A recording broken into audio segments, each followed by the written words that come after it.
എല്ലാ പ്രിയ സുഹൃത്തുക്കൾക്കും പുതിയൊരു വീഡിയോയിലേക്ക് സ്വാഗതം. ഇന്ന് നമ്മൾ ഡിസ്കസ് ചെയ്യാൻ ഉദ്ദേശിക്കുന്ന വിഷയം എന്താണെന്ന് വെച്ചാൽ ഇസ്ലാമും നിക്ഷേപവും മ്യൂച്വൽ ഫണ്ടും.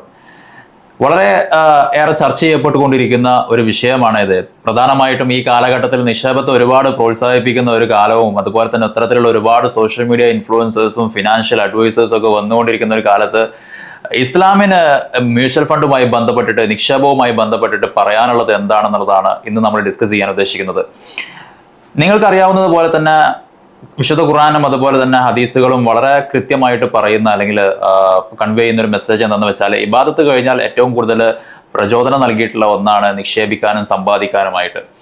അപ്പോൾ അതുകൊണ്ട് തന്നെ നിക്ഷേപിക്കുക സമ്പാദിക്കുക എന്നുള്ളതൊക്കെ വളരെ നല്ലൊരു കാര്യമായിട്ടാണ്, അത് ഹലാലായ മാർഗത്തിലാണെങ്കിൽ തീർച്ചയായിട്ടും നല്ലൊരു കാര്യമായിട്ടാണ് പരിശുദ്ധ ഖുർആനും അതുപോലെ തന്നെ ഹദീസുകളൊക്കെ പരിചയപ്പെടുത്തിയിട്ടുള്ളത്. അപ്പോൾ ഇവിടെ വരുന്ന ഒരു കേസ് എന്താണെന്ന് വെച്ചാൽ ഇപ്പൊ മ്യൂച്വൽ ഫണ്ട് എങ്ങനെയാണ്, മ്യൂച്വൽ ഫണ്ട് നിക്ഷേപിക്കാനുള്ള ഒരു നല്ലൊരു ടൂൾ ആണെന്നുള്ളത് നിങ്ങൾക്ക് എല്ലാവർക്കും അറിയാവുന്നതാണ്. വളരെ കൃത്യമായിട്ട് റെഗുലേറ്റഡ് ആയിട്ടുള്ള ഒരു ബോഡിയുടെ അണ്ടറിലാണ് ഈ മ്യൂച്വൽ ഫണ്ട് വർക്ക് ചെയ്യുന്നത് എന്നുള്ളതും നിങ്ങൾക്ക് അറിയാവുന്നതാണ്. അപ്പോൾ എങ്ങനെയാണ് മ്യൂച്വൽ ഫണ്ട് നിക്ഷേപവുമായി ബന്ധപ്പെട്ട് ഇസ്ലാമിൽ ഇതിന്റെ കാഴ്ചപ്പാട് എങ്ങനെയാണെന്നുള്ളതാണ് നമ്മൾ നോക്കാൻ പോകുന്നത്. എന്താണ് ആദ്യം തന്നെ എന്താണ് മ്യൂച്വൽ ഫണ്ട് എന്നാണ് നമ്മൾ പഠിക്കാൻ പോകുന്നത്. മ്യൂച്വൽ ഫണ്ട് എന്ന് പറഞ്ഞു കഴിഞ്ഞാൽ ഓരോ ആളുകളിൽ നിന്നും കളക്ട് ചെയ്യുന്ന കളക്ഷൻ ഓഫ് മണി ഡിഫറെന്റ് കമ്പനിയിൽ ഇൻവെസ്റ്റ് ചെയ്യുന്ന ഒരു രീതി അല്ലെങ്കിൽ ഒരു കാര്യത്തിന് പറയുന്ന പേരാണ് മ്യൂച്വൽ ഫണ്ട് എന്ന് പറയുന്നത്. നിക്ഷേപത്തിന് പറയുന്ന പേരാണ് മ്യൂച്വൽ ഫണ്ട് എന്ന് പറയുന്നത്. അപ്പൊ എന്നെ പോലെ തന്നെ ആയിരങ്ങളിൽ നിന്നും പതിനായിരങ്ങളിൽ നിന്നും ചെറിയ ചെറിയ എമൗണ്ടുകൾ കളക്ട് ചെയ്തിട്ട് ഒരു ഫണ്ട് മാനേജർ വ്യത്യസ്തമായിട്ടുള്ള കമ്പനികളിൽ കൊണ്ടുപോയിട്ട് നിക്ഷേപിക്കുന്ന രീതിക്കാണ് മ്യൂച്വൽ ഫണ്ട് എന്ന് പറയുന്നത്. ഇവിടെ എങ്ങനെയാണ് ഇതിന്റെ കാര്യങ്ങൾ എന്നുള്ളതാണ്. ഇപ്പോൾ സ്വാഭാവികമായിട്ട് കമ്പനികൾ എന്ന് പറയുമ്പോൾ അതിൽ ഇസ്ലാം നിഷ്കർഷിക്കുന്ന അല്ലെങ്കിൽ ഇസ്ലാം നിഷിദ്ധമാക്കുന്ന ഒരുപാട് കമ്പനികൾ ഇന്ത്യയിലുണ്ട്. അതല്ല ഹലാലായ മാർഗത്തിലല്ലാത്ത ഒരുപാട് കമ്പനികളുണ്ട്. ഉദാഹരണമായിട്ട് ബാങ്കിങ് എന്ന് പറഞ്ഞാൽ പലിശയുമായി ബന്ധപ്പെട്ടിട്ടുള്ള ഇടപാട് നടത്തുന്ന ഒരു സ്ഥാപനമാണ്. അപ്പൊ ഇസ്ലാമിൽ സബുൽ മോബിക്കാത്താണ് പലിശ എന്ന് പറയുന്നത്, റിബ എന്ന് പറയുന്നത്.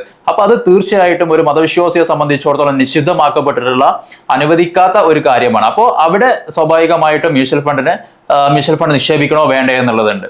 സ്വാഭാവികമായിട്ടും ഭൂരിപക്ഷം മ്യൂച്വൽ ഫണ്ടുകളും ബാങ്കുമായിട്ടുള്ള ബന്ധം അല്ലെങ്കിൽ ഇടപാടുകൾ നടത്തുന്നുണ്ട് എന്നുള്ളതാണ്.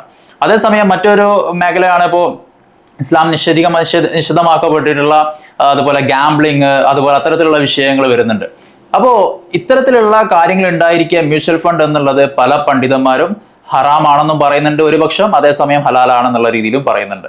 അപ്പോൾ ഇവിടെ നിങ്ങൾ അത്രയും ഇസ്ലാമിന്റെ അകത്തുള്ള വിഷയങ്ങളിൽ സൂക്ഷ്മത പുലർത്തുന്ന ഒരു വ്യക്തിയാണെങ്കിൽ നിങ്ങൾക്ക് മ്യൂച്വൽ ഫണ്ട് നിക്ഷേപിക്കാൻ കഴിയോ എന്ന ചോദ്യത്തിന് ഇന്ന് ഞാൻ മനസ്സിലാക്കുന്നത് എന്താണെന്ന് വെച്ചാൽ തീർച്ചയായിട്ടും ഇന്ത്യയിലെ ശരിയ ബോർഡ് അനുവദിച്ചിട്ടുള്ള മ്യൂച്വൽ ഫണ്ടുകൾ ഇന്ന് ലഭ്യമാണ്.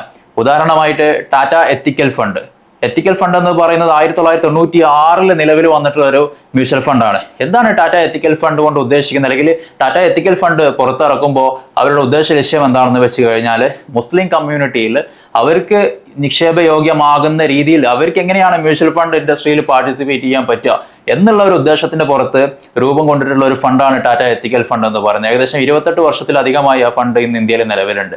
അപ്പൊ അത് ശരിയാ ബോർഡ് എല്ലാം പഠിച്ച് മനസ്സിലാക്കിയതിന് ശേഷം പുറത്തു വന്നിട്ടുള്ള ഒരു ഫണ്ടാണത്. അപ്പോൾ അത്തരത്തിലുള്ള അതുപോലെ തന്നെ ടോറസ് ഫണ്ട് ഉണ്ട്. ഈ അടുത്തിടെ ഇനി വരാനിരിക്കുന്ന NF ന്യൂ ഫണ്ട് ഓഫർ വരുന്നുണ്ട്. ക്വാണ്ടം മ്യൂച്വൽ ഫണ്ടിന്റെ ഒരു ശരിയാ ഫണ്ടും കൂടി വരുന്നുണ്ട് ഡിസംബറിൽ.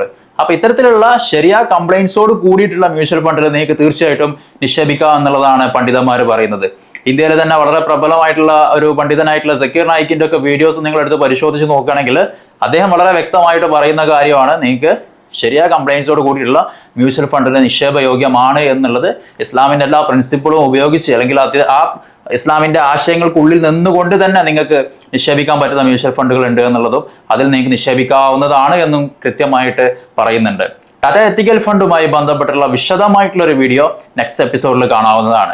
ഫിനാൻസുമായി ബന്ധപ്പെട്ടുള്ള ഫിനാൻഷ്യൽ ഫ്രീഡവും വെൽത്തുമായി ബന്ധപ്പെട്ടുള്ള നിക്ഷേപങ്ങളുമായി ബന്ധപ്പെട്ടുള്ള കാര്യങ്ങളാണ്. തീർച്ചയായിട്ടും ചാനൽ ഇഷ്ടപ്പെടുകയാണെന്നെങ്കിൽ സബ്സ്ക്രൈബ് ചെയ്യാനും ലൈക്ക് ചെയ്യാനും